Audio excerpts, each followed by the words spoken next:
অ্যাম্বুলেন্সগুলো আটকে আছে, আর পিছনে যে অ্যাম্বুলেন্সগুলো আছে এগুলো তো বের করতে পারতেছি না। আমরা 40 দিন ধরে রাস্তাঘাটে। আমি আবারও বলি ভাই, এই যে এই গাড়িগুলোর পিছনে অনেকগুলো অ্যাম্বুলেন্স আটকা পড়ছে, তারা আমাকে ফোন করতেছে, অ্যাম্বুলেন্স বের করতে পারতেছে না। এই সাইডে অনেকগুলো অ্যাম্বুলেন্স আটকা পড়ছে, পিছনে অ্যাম্বুলেন্স আটকা পড়ছে, আমরা পারতেছি না ভাই। এখন এইখান থেকে আমাকে বারবার ফোন করতেছে, ভাই আমাদেরকে বাঁচান।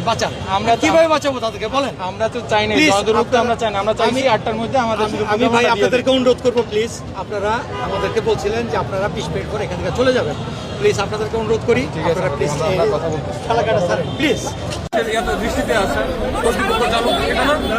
না স্যার, আমরা স্যার পাবলিক যে এখানে ভোগান্তিটা হচ্ছে, এই যে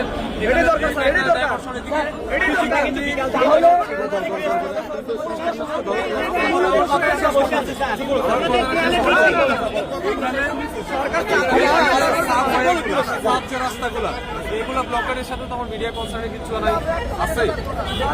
আমরা তো চাচ্ছি এখানে 3টা বড় বড় হাসপাতাল, আমরা আপনাদেরকে সবটা বড় করে বলেছিলেন মোড়টা, এখন মোড়ে তোমরা আছো, এটা তো মিডিয়াতে আমরা কতদিন আসবো কিন্তু এখানে টিপা নিয়ে তোমরা এত পড়ে আসো, আমি বুঝলাম না। তোমাদের মেন কাজ ছিল মিডিয়াতে আসে, জনগণের দৃষ্টিগোচরে আসে। স্যার আমার দৃষ্টিতে আসতেছে না স্যার,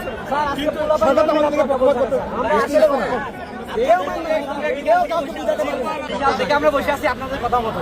তোমরা তো এই যে মোড়টা আমাদের কথা বলতো না, আমরা কিন্তু করে দিয়েছি, প্রত্যেকটা জায়গায় কথা বলার মতো ব্যবস্থা করে দিয়েছি, কথা বলে এসেছে, এবং সেইখানে আপনার রিপ্রেজেন্টেটিভ কি বলেছে সেটা শোনার জন্য আপনারা ওয়েট করেছেন।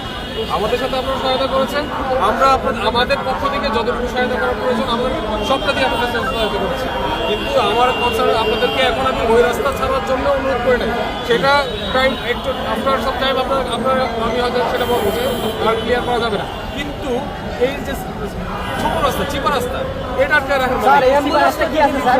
অ্যাম্বুলেন্সগুলো আমরা কিন্তু এমনি থাকতেছি না।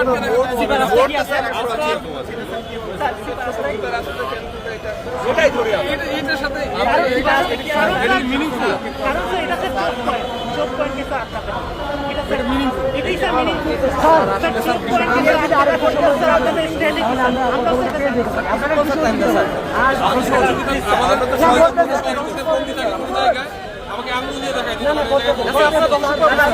আমি সুন্দর করে ভিডিও করে পাঠাই দিই। কি কন? না ফোন দেয় নাই।